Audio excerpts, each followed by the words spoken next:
The new LinkedIn Hiring Pro can't clone you, but it can streamline your hiring workflow. From posting jobs to shortlisting candidates to interviewing, LinkedIn Hiring Pro is the hiring partner you need, so you can focus on connecting with the right talent. In fact, small businesses report saving over 6 hours per week. So hire right the first time with LinkedIn Hiring Pro. Post a free job today at linkedin.com/quality. You may think you know McDonald's drinks, but you don't know them like this. From fruity refreshers like the Strawberry Watermelon Refresher and the Mango Pineapple Refresher with popping boba, to crafted sodas like the Sprite Berry Blast with berry-flavored Sprite topped with cold foam. Who knew ice-cold drinks could be so fire? 6 all-new drinks are here. Try them all, now at McDonald's. Refreshers contain caffeine. Experience a membership that backs what you're building with American Express Business Platinum. Unlock over $3,500 in business and travel value annually with statement credits on select purchases from brands like Dell, Hilton, and Adobe, and other benefits. American Express Business Platinum. There's nothing like it. Based on total potential value of statement credits on select purchases and other benefits, enrollments required, monthly and other limits and terms apply. Learn more at americanexpress.com/business-platinum. 17 rounds down, 1 remaining, and still we know basically nothing about how the URC table is going to finish. And so we're going to spend about an hour or so talking about just that. Let's start the show.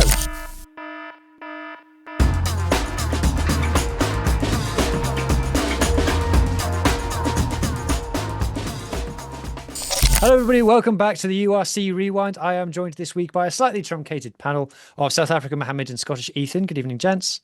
Good evening. Good evening.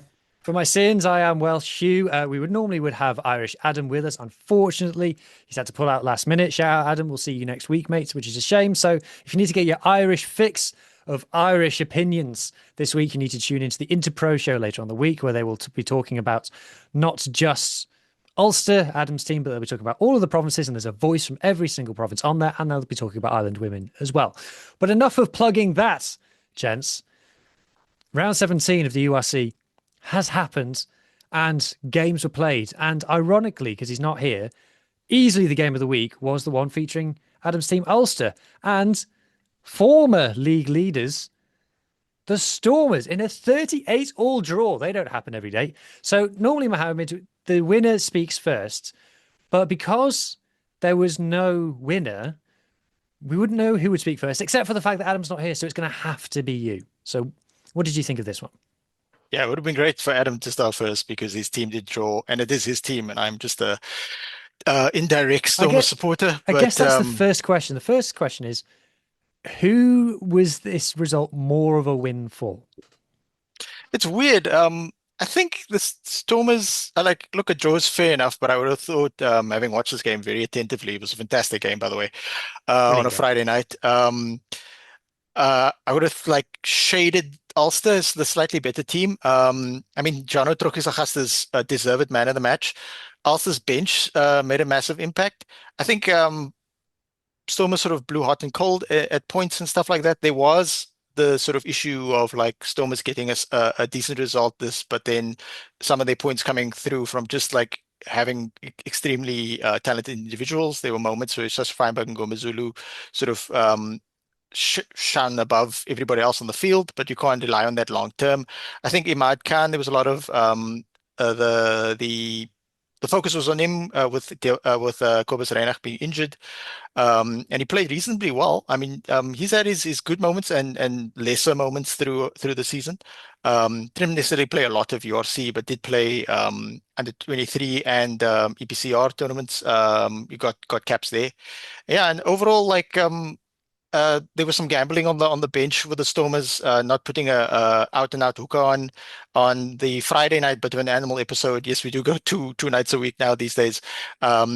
Bryce rightly pointed out that that could be a big gamble because Deon Fourie does get injured quite often. I mean, I think Deon Fourie got injured mid-game in the last 4 games he started, and that's exactly what happened. It was a bad injury as well. I mean, it wasn't. Sometimes Deon Fourie gets injured and no one even touched him, but this one was like, I hope he's going to be okay. Yeah, I don't So think we're overall, gonna. I've heard that he's out for at least 8 weeks, which is ooh, brutal.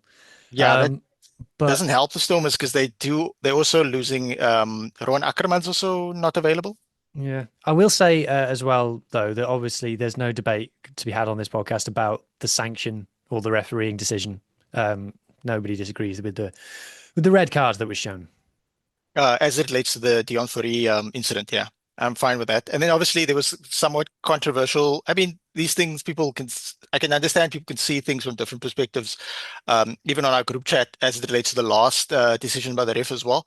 But yeah, I bet. And then coming into this game as well, we spoke about this on the Bit of an Animal Friday show that the billing was Evan Roos versus Jono Trujillo-Gastas because Evan Roos was like the successor to Trujillo-Gastas at 8 at the Stormers. I don't know if Trujillo-Gastas ever played for Northampton against Stormers, so this might have been the first time he plays against the Stormers. And yeah, Evan Roos is a good player, but he came up second best to Trujillo-Gastas. And then the other issue is, and a lot of my neighbors spoke about this over the last 2 days when I saw them, because they're all Stormers supporters, they weren't overly pleased with Evan Roos's temperament through the game, We gave which away one very daft penalty, it has to be said. yeah, because I mean, it looked as if Stormers were going to actually score a try there, or at least they had a decent chance. And then he sort of got baited by the Ulster player, and there was a lot of niggle in this game. There was a lot of like off the ball fighting and stuff because there was a lot on the line for this game, and Ulster basically fighting to stay in top 8, but Stormers are trying to maybe finish first or at least as high as possible. So fantastic game. It was, I'm going to make up a word. It was dramaful. It was because you always felt like Ulster were just hanging in there, just hanging on and hanging on and hanging on, especially because, the scrum, by the way, a mad scrum stat. It would have been up on the screen a second ago. I checked it on 2 different outlets, and yesterday they were both saying that the Stormers had 0 scrum feeds in this game, which is mental. I don't think I've ever seen that before. And that obviously the scrum is such a weapon for the Stormers. That meant that the only scrums that the Stormers won in the game were the ones that they shoved Ulster off their own ball. Yeah, And I think having watched the game live, I could be mistaken. I did say I might try and watch this game over again, but I didn't have a chance to. I think there was a moment where the Stormers had a put in, but the Ulster team made a transgression before the scrum half could put the ball in or anything. So that might be the case. I need to go watch it again. right. So yeah, but Stormers weren't able to use their scrum in that respect as South African teams like to do. But yeah, Werner Koch, um, Yeah, that's the sad thing about who's no Adam is that you can't make all the cock jokes. exactly. Don't I wonder if Adam knows who the Sharks coach was after Kevin Putt and what his first name was. But yeah, Werner, great to see him play really well. He had a fantastic game. I mean, another sort of context, and as we sort of learn from each other, the URC being a multicultural, multi-country league, his surname just means Cook, C-O-O-K in Afrikaans. So for us, it's not really that funny, but we do understand there's like a lost in translation type thing where people like Adams will just run with it for the crack, as Mm. Kaelan would say. Yeah, but like you said, what a game! It was so Stormers though. The way that the Stormers scored their tries, it was like Ivan Ruiz and 2 for Sasha, and then a penalty try. That's just like Stormers 101, just how they play. And you saw these. That's one of the things that really fed the game was the totally differing styles of play. 2 teams that approach the game of rugby in such different ways, and just every time you thought one was on top, the other struck back, and every time you thought that the game was safe, it was suddenly not safe again. I loved that both coaches, when they were interviewed, were gutted about the draw. Both said that it was 2 points dropped. And I was like, yes, draws are for losers. This is a winner's game. So I just loved every minute of watching this game, but arguably best game of the season. And look, it's one of those ones where if you're the Stormers and you're looking to win the title potentially, then maybe Ulster away is a bit of an acid test for that, arguably. And if you can beat Ulster away, then yeah, you can say we're title contenders. And the fact that they haven't, it's a little bit of a tough one to take. I think that if we're talking about who'd be prouder after the game, I think Ulster maybe just because of the injuries and not having their strongest team. No Stuart McCluskey, for example, on the field. We know about what's going on in their front row and stuff. So yeah, if I am awarding a moral victory, maybe to Ulster, but I don't want that to be interpreted as I disagree with the final decision though, because the final decision to order a penalty try I do agree with. It's rough and it's unfortunate that a game that good is ended in that way, but I don't think the ref had a choice, is my personal opinion. Yeah, and it's weird with the Stormers, like when South African teams go into, or even Northern Hemisphere teams come down to South Africa, like we saw Glasgow take no points coming down to South Africa over 2 games. The Stormers just got 3 out of possible 5, and hopefully they can get some more points next week. So for them, they'd be like, okay, we'd like a win, obviously, but and also what's interesting is that because Glasgow was so depleted last week and they were playing away, that was a top of the table clash, but it didn't quite feel like it because it was one side of the Stormers. Whereas this felt like 1 versus 2, and it was like thrilling for every minute. Also, I will say that the Trokusagastas had a good game, but the replacement number 8 for Ulster, he also had a fantastic game. Bryn Ward, Bryn Ward, yeah. heck of a player, a pod favorite for sure. Yeah. So tune into no, which one? Which one is it? Interpro Show. Tune into Interpro Show for more thoughts on that and Bit of an Animal, actually. You can have two. You can have more chat on that on 2 different pods. But one pod that we don't have another one of is a Scottish one yet. So we'll talk Scottish, the Scottish game now, one of the 2 of them. Between Glasgow and Cardiff. Ethan, 40 points to 17. Back on the horse, fair to say. Yeah, I mean, Glasgow, this was more of a performance that we would have been expecting from Glasgow. But I mean, I'm shocked by that scoreline, to be fair. I wasn't expecting it to be that high. I was expecting more, maybe, I don't know, 30-21-ish. But yeah, no, Glasgow, it was a rough, 18 minutes until the first score. And I think that gave Glasgow their confidence and were able to just get things moving again. And I think it was one of those performances where Glasgow did a bit of everything. Yet this man, I was shocked. He's got 52 tries for 53 Glasgow? now, I think. 53. And that's insane. George Horns, I think he's on 60-ish. So theoretically, Johnny Matthews could actually succeed George. How good is it to see George Horn back, by the way? When I was watching, I was like, oh yeah, you're really good. Yeah. It's you could tell the energy George Horn brings. I always say it. You saw it in the Scotland match, when he came on against Italy. He's just got that get your finger out attitude that you need a scrum half to have. And I think I can't remember what he shouted, but it was something when Glasgow won a scrum or something. It was like, yeah, let's fucking go, Batty! Yeah! and you heard that in the mic, the ref's mic. And the one time it was so clear you could hear it that you didn't hear, apologies for any bad language you may have heard. But yeah, it was a fantastic game for Glasgow, especially after such a poor 3 games in a row where there was like no positives you could really take from that. Dan Lancaster, is he better than Adam Hastings? Well, he didn't concede any penalties, I don't think, and he didn't. I mean, he's not got the shithousery factor that Adam Hastings has. Yeah, Adam Hastings has actually been banned for being a shit. Yeah.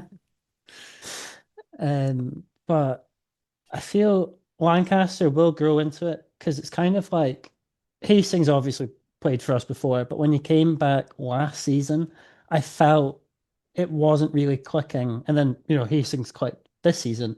So I'm expecting for Lancaster to click maybe next season just a bit more because he's still quite young. I think it helps that he plays centre because if you look if TJ was the first choice 10 for Glasgow before he left, then Hastings isn't like him at all.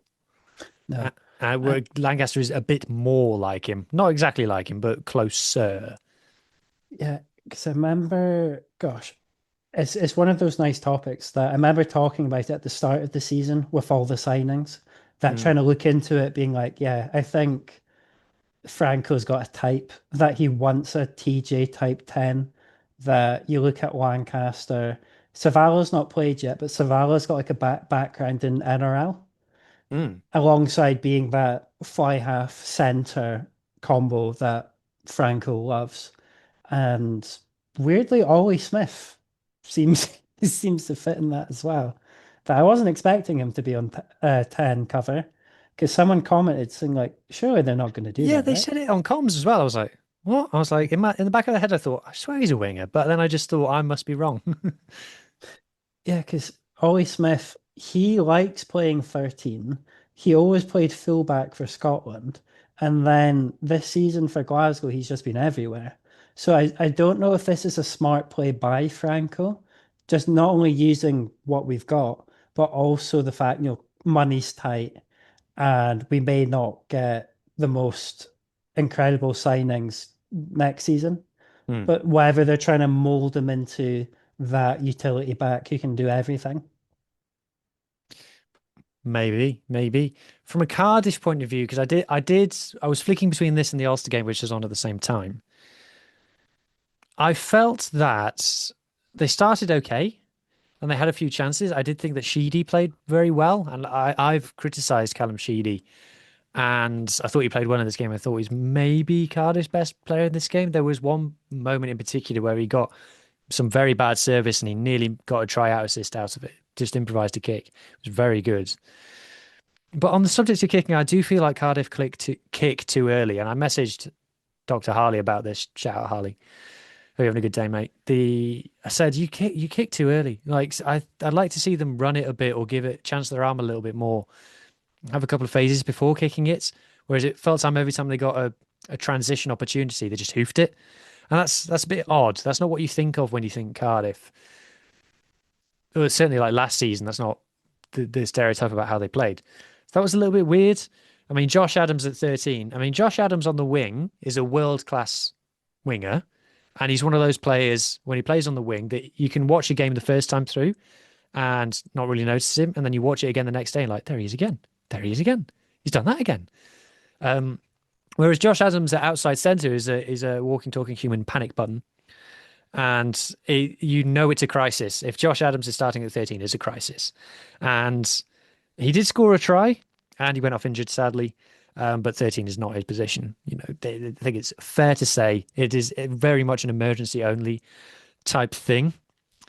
But for Cardiff, they nearly got their customary try bonus point that they supposedly always get, but fell a little bit short. Crossed on the 80th minute. What was it that they crossed with 30 seconds to go? And you're like, could they?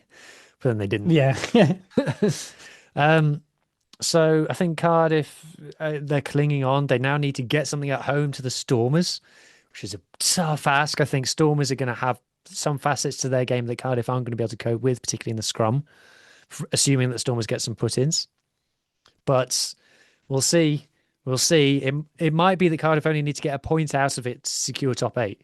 But it's crazy. We'll have a look at the table later on in the show. But yeah, can you be disappointed going away to Glasgow and losing heavily? I'm not sure. I don't think anybody realistically thought that Cardiff were contenders for the title. It's all about getting top 8 for them. Yeah, there's not tons else to say. I think Glasgow were a better team in pretty much every way and won the match. Anyway, what game shall we talk about next? Let's pick a good one. Were there any other good ones? A game that we're probably not going to talk about very much is Ospreys versus Scarlets, partially because I don't want to, partially because on our sister channel, Rap, which will be in the collabs down below, they'll have a whole podcast, multiple podcasts about this game. There'll be the Scarlets pod, Ospreys pod, and the joint pod, all talking about that game. I'm surprised it was as close as it was. I'm surprised that the Scarlets were leading for as much of it as they were, especially being 17-5 down at half-time, 17-8, that we were 20-17 with 5 minutes to go. That's odd. Very typical Ospreys at the Brewery Field. Scored early and then did nothing for about an hour, and then scored in the last 5 minutes to win the game by a score. So, that's kind of what I expected the Ospreys to win, and they did. The stat that jumps out from this game is the penalty count was 19 penalties against the Scarlets, 4 against the Ospreys. That's an unusual statistic. That's all I shall say. You don't see many games with a penalty count that's 4 against the home team and 19 against the away team. That's bizarre. Anyway, like I said, not going to talk too much more about that. What other games should we talk about? We can't talk about Connacht versus Munster too much because we haven't got Irish Adam here. So let's talk about Bull. Oh, go on then. Bulls versus Zebra. Mohammed, you're up. You're on mute. Unmuting. Myself. There you go. Unmuting. On the Interpro show, they'll say Millennium Pause. Weirdly, this has never happened on Bit of an Animal yet. I have to go back and watch so many episodes. But yeah, this weirdly, it's difficult to predict games, but this went the way I thought it would. It Like was the Jouet Vinny Jouet. LaRue testimonial. Yeah, very much. I mean, he scored the first try from like a complete, like, it looked like Zebre were about to score, and then the Bulls decided, oh no, like we're on our own line, we're in our own goal area defending, and then we're like, we turn the ball over, and then Kenan Moody looked up and went like, I'll just run it, and they ran it all the way to the other Yeah. side, I think lost the ball somewhat, and then scored. run is an exaggeration. He jogged. Sort of like went around people. But yeah, if people can go back and watch this podcast last week and the Bit of an Animal Friday preview show of the week, I was like, Bulls are gonna score at least 50 points, and they did. Oh well, they got the points towards the end. They crossed the 50 line in the last 10 minutes or last 2 minutes really. And yeah, they had fun with this game. They had too much for Zebre. They it's not that the Bulls didn't defend, they just didn't really have to defend that much. Their set piece was working very well. Their backline, they had their two quote unquote first choice wings, which is interesting because this is the 17th round of the URC, and when we did the preview show, it's basically your best guesstimate. But what I find very enjoyable about this part of the season is, even though there's one round left, is now you really know, like, in depth what strengths and weaknesses teams really have, and it's exciting to see how it's going to pan out for the rest of the season.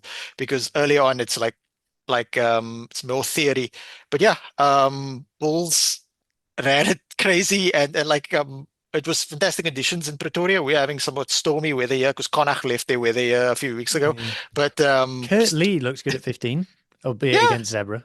yeah, it's like Zebra. It's like when you play against I wouldn't say lesser opponents, but different opponents, and you know you're somewhat favored. You can try things. You can sort of just keep it ticking over, and the Bulls are doing what they need to do. It's almost like the Bulls did I wouldn't say the difficult stuff earlier in the season, and now they always knew they had these two games left as the last part of the season, and they have something to play for. The Sharks also have two games against Italian teams the last part of the season. They have nothing to play for, but that worked out in the Sharks' favor this week. But we'll get to that later. But yeah, Bulls did what I wanted them to do. They put on a show for the crowd, and yeah, they got everybody. This is kind of what you want to do leading up to the playoffs. No one got major injuries to the best of my knowledge, and you want to keep people ticking over so that you can have that sharpness in the knockout fixtures. Yeah, it was just ticking the game off, really, building up the scoreline for the Bulls, really. A rotated team. I mean, they still had an incredible bench. I mean, if you're Zebra and you're dying out there, at altitude, already getting all the points piled on you, and then the bench of Krobelaar, Stennekamp, Klopper, Visa, Gamede, Papier, Pollard, and Hans comes on, you're like, what? What? That's bullying. How is this even fair? Yeah. Yeah. So just a business-like Bulls performance. They had some nice running lines, some nice first phase moves, and just a bit easy. It's one of I think Zebra felt the attitude a lot. You could see that they were blowing from pretty early on. I mean, I don't know how hot it is in Pretoria at the early kickoff, which it always is. Why is it? Is there a reason that the Bulls always kick off the earliest game of the week? I'm not sure. I've also inquired about that, but I haven't gotten direct sort of clear answer. But yeah, I think they would get more people in the stadium though if maybe they kicked off a bit later, because 5 o'clock is prime time South African rugby kickoff, and then you get a bunch of other stuff done early in the day. So yeah, the Bulls need to work on that, I guess, or ask the URC scheduling people for prime time. But I guess like Bulls versus Zebre isn't necessarily isn't exactly like Bulls versus Leinster. Bulls versus Leinster, you'd put at 5 o'clock in South African time. I think you definitely would. I think you definitely would. Like I said, a game that we're probably not going to talk about is Connacht versus Munster, just because we haven't got Irish Adam here. I caught the highlights. It's just impressive from Connacht. Honestly, at this point, you didn't. At the midpoint of the season, we were all completely writing them off, and they've completely shut us up. And we'll look at the table a bit later on. The way that they've managed to turn it around is unbelievably impressive. And you can kind of be revisionist about it now and say, was it ever really that bad?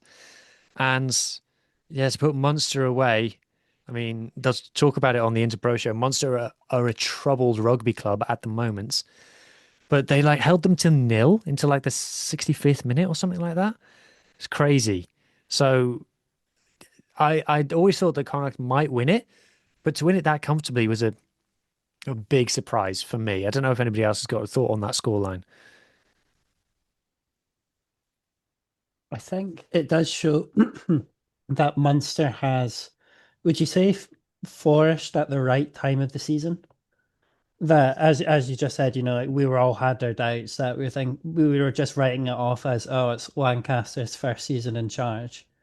For him to then turn around midpoint and then get Connacht, they're ninth, aren't they? So they're just sitting outside by 1 point, but it's very possible for them to actually make it into the playoffs to not only convincingly beat Munster with that scoreline. So I think Is it's. Oh, is sorry, there a man. chance? Is there no? Apologies, Ethan. Is there a chance we're going to get? Is there a mathematical chance all four Irish teams could get into the log? To the last eight? Yes. No. Yes, I'm pretty sure. Yeah. I haven't really studied the log that well, but we're going to do that later in the Well, episode. But we're yeah, going to do it'll that be a bit later interesting. in the episode. Yeah. But anyway, Stay tuned. like I said, for more chat on that one, tune into the Interpro show later in the week. Apologies for not being able to do much on it this week. Anyway, before we go any further, we'll go on and talk Leinster next. But before we do that, like I said, like we've been alluding to this whole entire time, if you want more chats about either more Irish or more South African stuff, you need to subscribe here, right now, to the Global Gain Line on YouTube, the most diverse rugby podcasting platform in the world. And we are working very hard to make it even more diverse. Honestly, you're unprepared for what we have planned for you. It's not just the URC show and the Irish show and the South African show. There's a top 14 French rugby podcast that I host every week. That's out on Tuesday nights / Wednesday mornings sometimes. There's a women's rugby pod, which is talking all things Six Nations whilst that is going on. Scrum of the Earth is here. There's the Wall Street Journal, which is an American podcast. You don't see many of them. And there's the other stuff as well that I'm no doubt forgetting. And like I said, keep your eyes peeled for new things. So it's a bit of rugby from a bit of everywhere. And if that sounds like a bit of you, please consider subscribing. Right. Leinster time. Is it Leinstertainment or is it Leinster not? I have been told off recently for too much Leinster bashing, so we need to be careful. 31 points to 7. Comfortable enough. But if you look at the timestamps for the tries, Mohammed, Hugo Keenan 70 minutes, Rico Ioane 74 minutes, Jimmy O'Brien 80 minutes. Does the scoreline tell the story of the game? No, not quite. As everybody on Bit of an Animal was like riveted to the chat group and watching this game. So we were in it. I say we as in like our surrogate Lions, right up until the last 10 minutes. And then Leinster sort of turned on the afterburners or showed their class. And they're a quality team. And from a South African perspective, it was a moral victory for the Lions. Look, they held in there, but then they're obviously not a perfect team. No team's perfect. And then their flaws were exploited by Leinster, and Leinster had their moments, and Lions had their moments, and there were some ways that the Lions were very smart tactically, not just sort of maybe trying to isolate Sam Pendergrass in terms of his defense. Although I will say in Sam's defense, his attack was quite good in the game in terms of kicking the ball out of hand and chipping it over the line's defensive line, and his passing was quite good. His range of passing, his accuracy of passing was quite good for someone that young. I mean, South Africa, we also have a lot of young fly-offs, and their passing can be iffy a bit.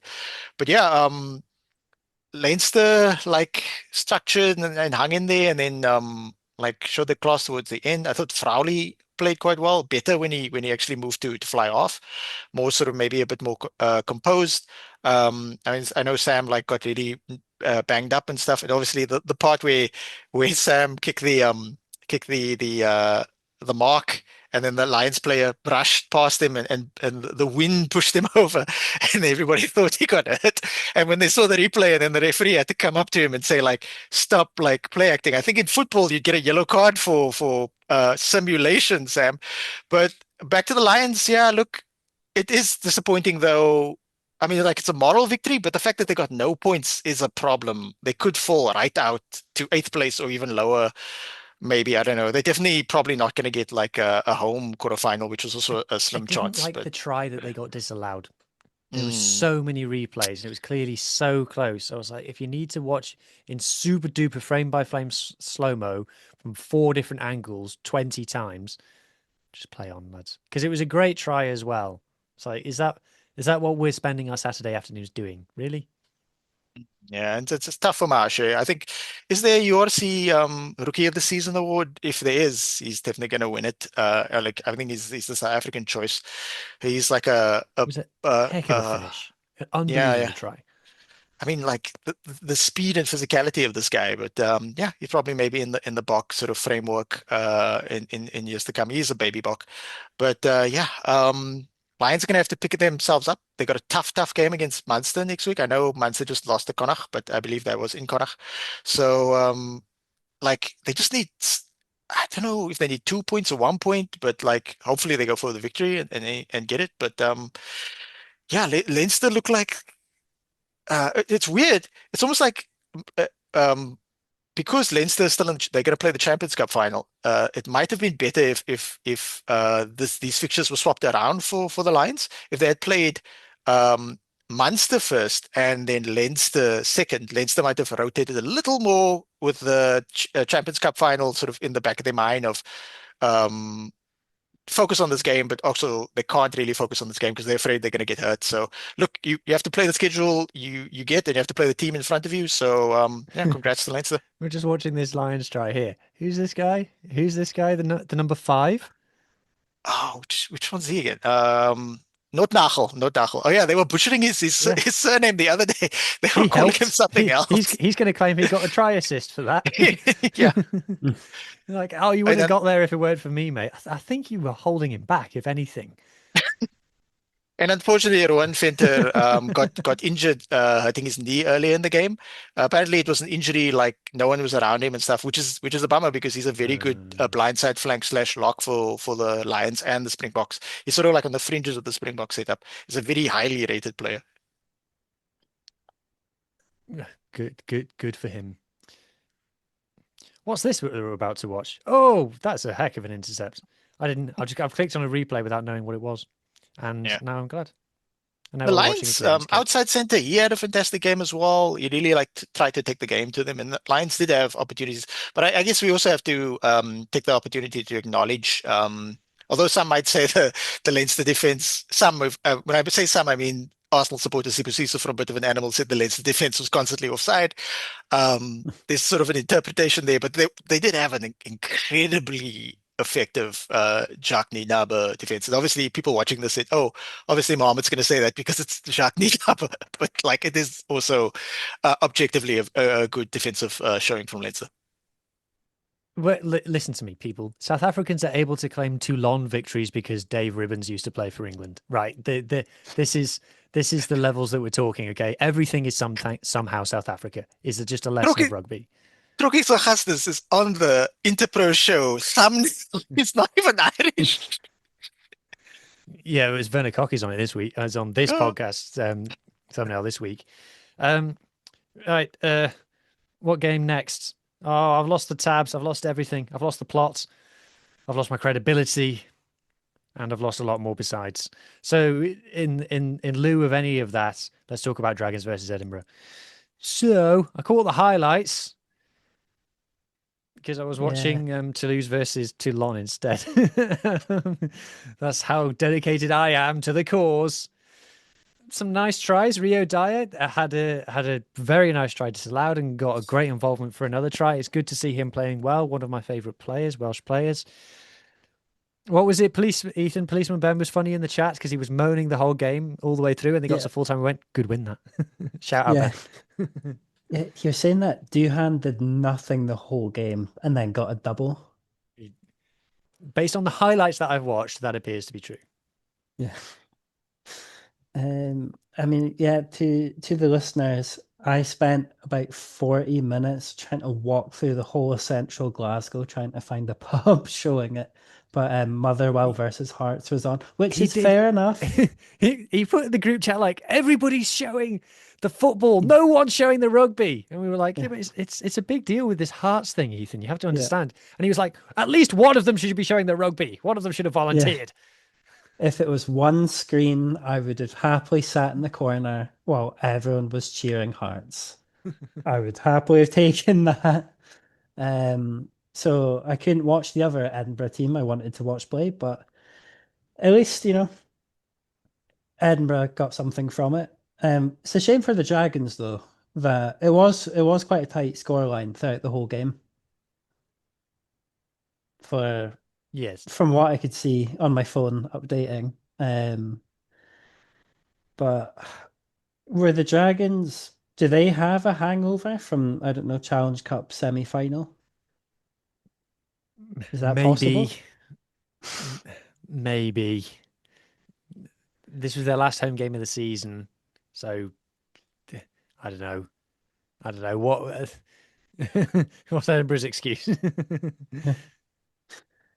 Because when I saw the Edinburgh lineup, it was quite a solid one in that I feel they are more successful for the younger players starting. And I hope, well, like Hector Patterson, that's his third start in a row Hmm. for all three games he's played in his life for Edinburgh. Um, Presumably he did some good stuff. I don't know. They've not really shown any highlights. Uh, Well, I'll see if I can pull out some highlights. This isn't very professional. I'm sorry, yeah, everybody. Um, this this kind of the URC was probably like, oh yeah, the game's on. Yeah. yeah, it was on at the same time as Connacht versus Munster as well. Ah, oh, is that? Yes. Okay, highlights. Here we come. Let's all find out what these are together.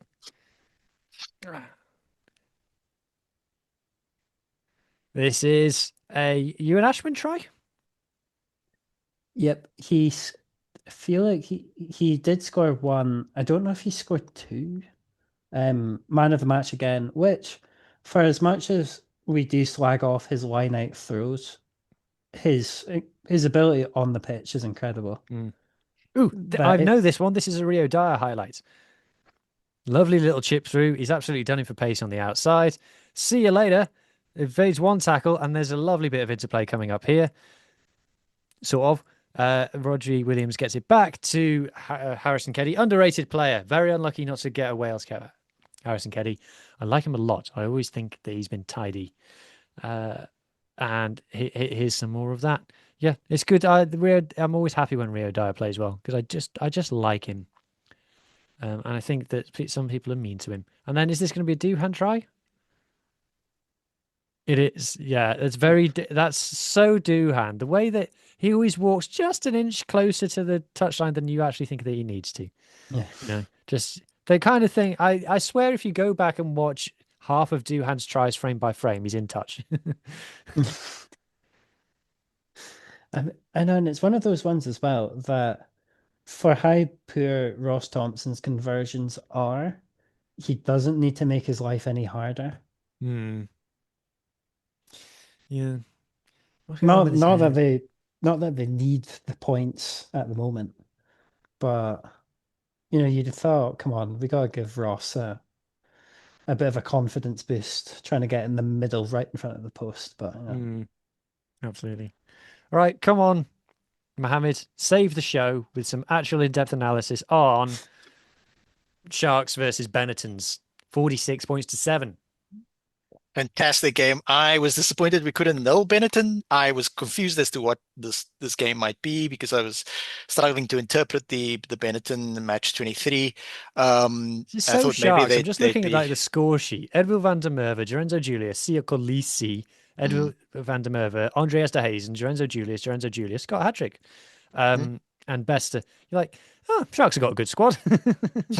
Yeah, when there's nothing to play for and conditions are perfect. So when I say conditions are perfect, this is the insight. If you play rugby in in summer in Durban, it can be very difficult. And our summers are December, January, February, maybe sometimes longer than that, especially in Durban. So the problem with that is that the temperatures are quite high. We're talking about like early 30s, and the humidity, that's the problem. So the players Edwin struggle. Swart. He was Um, so average for the Scarlets when we signed him. And now look at him. He's in between Oxenchain and Vincent Koch. Scarlet Legend, it is what. So the interesting thing is that we're technically in our winter now, but there is no winter in Durban. So they had 23-degree weather, no humidity to really to speak of, and an opponent in front of him, and you have to play the team that's in front of you, who look like they should be focused, but maybe mentally were like on holiday. There were some players in this Benetton team who have played for, who currently are like Italian current internationals, and were getting complete like the scrum half was going losing it with his teammates like when they were conceding tries because he I was don't like rate him, to be honest. But anyway, I moving on. I he wanted them to try harder, Poor old whereas Menincello. Why is he had to be dragged along with this? he went on holiday. So, but from a Sharks perspective, when we did the Bit of an Animal Friday show where we have the match 23s and we do the in-depth analysis, we were somewhat like taken aback by the fact that highly rated 18-year-old like hasn't yet played for the baby box, only played for SA schools. Sekitelo Seaya was not playing in his usual position as we've seen him play mostly at high school level and for the SA schools at fullback, but instead he was picked at fly off. And we were thinking like, how's this going to work out? He's 18 years old. None of us have seen him in person, but he seems to be quite a large individual at 18. And he had no problems. Yes, look, it's at home. It's under almost like perfect weather conditions. It's against a team that's not quite there mentally, but the speed, his passing might not always have been that accurate, like his longer passing here and there, but the speed at which this guy can attack the line. People were flailing to grab him. Yes, he looked really good 2 weeks ago from fullback away, and he was doing similar things from fullback. But from fly off, um, I was like, this guy's 18. Like, are we going to overexpose him too soon? Are we going to do the whole Sam Pendergrass thing? But like, wow, he wasn't a speed bump defensively, but Benetton wasn't necessarily attacking his channel that much. But yeah, the Lily Bester was back.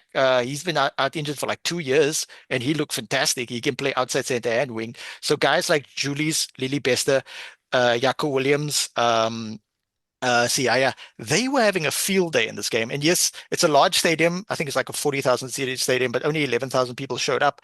But whoever did show up was having the time of their lives. And yeah, it seems like everybody in Durban was enjoying it. There's obviously nothing to play for. We play Zebre next week, so it's going to be even more of a chaos and a party. But yeah, I hope to see a similar scoreline next week. But yeah, look, take what you can get from it. This was the type of team I'd hope they played. There's a lot of other youngsters we could have drafted in, but some of them are with the baby box, so we'll see them in the Curry Cup.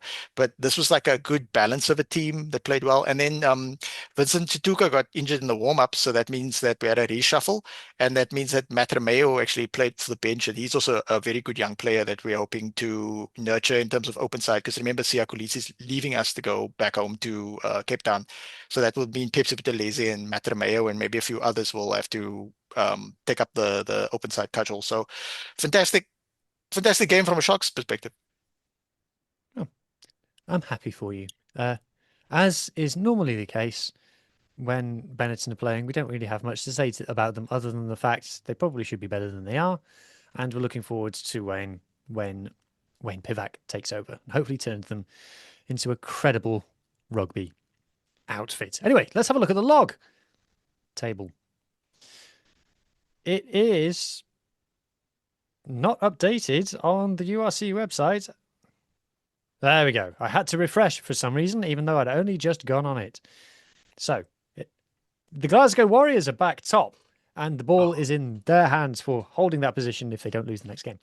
Stormers slip down to seconds, and then Leinster, and then Bulls. Bulls have gone back into the top four like we all suspected they might. Dragons. I do apologise. Lions, fifth on 53 points. Everyone's talking about whether the Lions will make it or not. No one's ever gotten 53 points in the URC and not made it before. So I would say that you're in, Lions fans. And then Munster down in sixth, Cardiff in seventh, Ulster in eighth, and Connacht in ninth. So you got Munster 51, Cardiff 50, Ulster 50, and Connacht 49. What's the points difference between? So Ulster. Okay, so Cardiff are ahead of Ulster by dint of having won one more game. That's what it comes down to. So it basically, who does better on the final day? Excellent analysis from me there. So we've known it's been the top 9 for a while now, for about 3 or 4 weeks. So it's a question of what order it's going to finish in. And I can honestly say, I have no idea. The only thing that I'm certain about is that Leinster and Bulls are both going to get 5 points in their next game, which we'll come on to. So then it's all about Glasgow and Stormers, and I don't think there's any guarantee that both of those teams get 5 points from their game, which we'll talk about now. So predictions for the final round of the URC. Cardiff versus Stormers on Friday Night Lights. How do you see this one going, Mohammed? Tough game. Cardiff are better than people give them credit for, but Stormers by 3. Ooh, by 3. That's narrower than I thought you might say. I'm going to go Stormers by 5 is my prediction. Ulster versus Glasgow's. Ethan, this is a tasty game. Game of the weekend. It is. It's probably the one. Maybe not the one with the most on the line for Glasgow. Well, actually, there's still quite a lot on the line because Ulster might not get into the top 8 if they don't get anything from this game. And Glasgow tries to get a home final if we get that far. Where would that be played? Would it be Murrayfield? That's the question, because literally every stadium in Scotland is either booked, got something else going on, or it's getting refurbished. So it might not even be played in Scotland. It might actually be played, ironically, in Northern Ireland, or Newcastle. It's a whole other thing. That's just classic SRU. But why not play it in South Africa? Give it a thought. Yeah.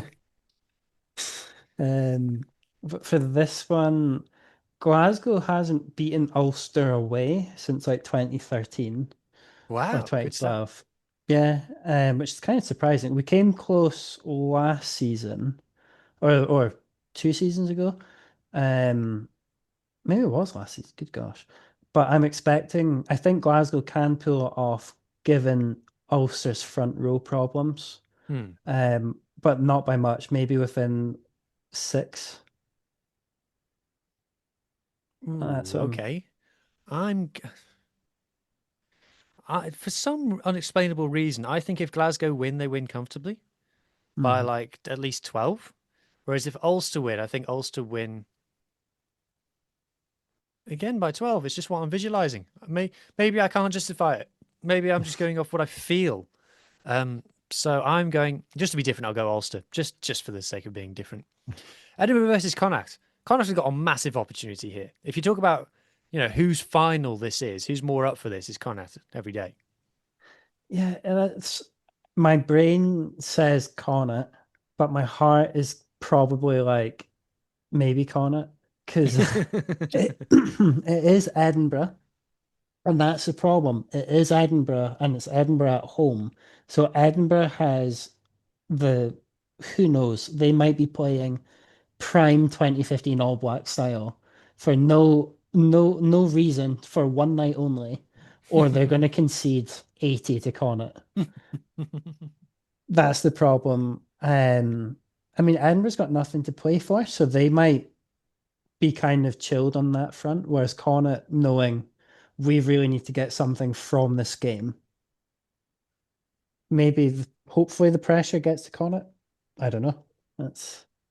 That's the problem. Both games are I want to watch this week. No, I think Connacht will get it done, which will make it so fascinating for the table. So fascinating for the table, because if we're saying Cardiff are going to lose, oh, he's gone. We've lost him. Anyway, while we wait for him to hopefully come back, Sharks versus Zebra, Mohammed. What is the Sharks' motivation in this game? Yeah, have fun. Puffing additions. It's just a Joel. Attractive people in the stands every time they put the camera on the spectators on Saturday. I was like, wow, I should go to Durban. But yeah, we put 50 on Benetton. We're going to put 60 or 70 on Zebre. The only difference is Zebre are going to score more points because Zebre loves to do that thing, and they tried that with the Bulls this week as well. And it came off a bunch of times where they don't necessarily always defend. They get somebody else to stand in the line. They get one guy to anticipate where the pass is going to be in the intercept.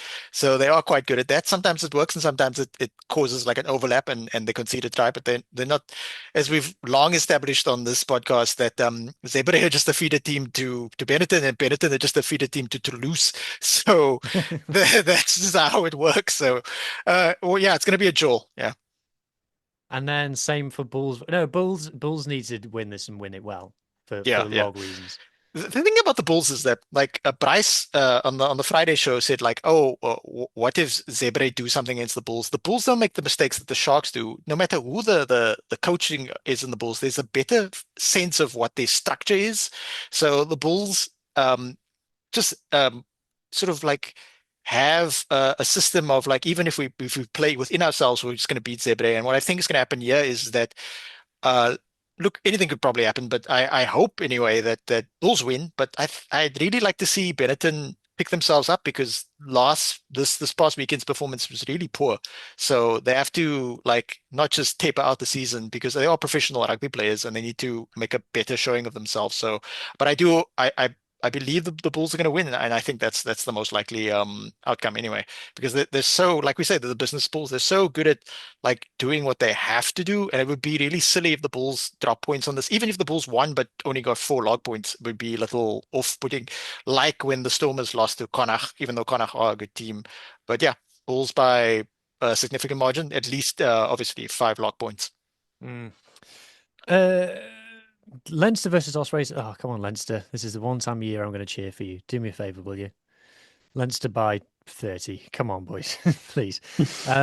Scarlets versus Dragons. This is weirdly a big game because they're both teams level on points, and whoever loses is bottom Welsh region. So, Scarlets, please don't do this to me. You know, after everything I've done for you, just beat the Dragons at home. Come on. Like, hopefully there'll be a decent crowd. Just win the bloody game. I don't care how. Just for goodness sake, if we don't win this game, it's our worst ever season. So, you know, the Dragons have had a lot of worst ever seasons, so why not have another? Sorry, Dragons. I don't dislike you. It's not your fault. It's the Scarlets who have done this to me. Blame them. And then finally, Munster versus the Fidelity Secure Drive Lions. They couldn't, could they? Could they? No, surely. But it's the URC, so anything can happen. Yeah. But Munster are in a funny place now. Yeah. So that's why this is like must-see TV. Everybody's going to be tuning in for this game. It's must-see TV because this is the last game of the weekend. There's nothing clashing with it, so we're all going to be watching this, and we're all going to be watching it going, surely, maybe? Yeah. Yeah, so I hope the Lions get the result, but it's very tough to predict. Can the Lions finish above the Stormers? No. No, they can't. That would have been really funny. But no, they can't. So the fact that they're finishing above the Bulls, maybe. No, they're below the Bulls now. Have so to lose to Benson. Yeah, that's unlikely. So yeah, they've done well. All credit to them. The whole South Africa is going to be rooting for them because we're trying to get as many teams into the playoffs as possible. Then it would be a Bulls-Lions quarterfinal. Oh, wow. Didn't have to travel that far. I mean, we say the Lions play well in South Africa, but we generally mean Ellis Park. But Ellis Park is only 50 kilometers from Loftus, so it's close enough. It's not impossible that the Bulls could finish above the Stormers, you know. Because the points difference, the Stormers are 32 better, which they could easily get against Benetton. And if the Stormers get nothing against Cardiff, what a turn up for the books that would be. I tell you what, as well, unless it goes to draws, does it go to draws before it goes to points difference? Maybe. Do you remember how panicking we all were against the Bulls earlier in the season? They've won one fewer game than the league leaders. They really turned it around. I guess we were concerned about the defensive structure early in the season, but yeah, the UFC is very much a marathon. Yes, it's not as much of a marathon as the top 14 in France, although that's a bit too many games for me. But that's just my opinion. But yeah, I think it's the right balance. Whereas like the Super Rugby is just like over in a fortnight, and you were like, where did it go? Anyway. That brings us to the end of the show. So that just leaves me to say thank you to South African Muhammed and Scottish Ethan. Cheers, guys. Thank you. For the purposes of this podcast, I've been Welsh Hugh. Enjoy your rugby, and I hope that everybody's team wins. Bye.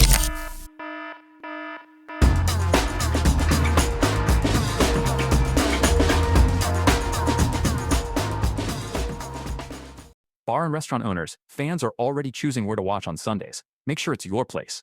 NFL Sunday Ticket gives you every live out-of-market Sunday afternoon game and is only available for your business through EverPass. More games, more reasons to choose your bar, more reasons to come back every week. Be the place fans choose. Only on EverPass. Stitch Fix. Stop shopping, get styled. A+ on the outfit, Miss Turner.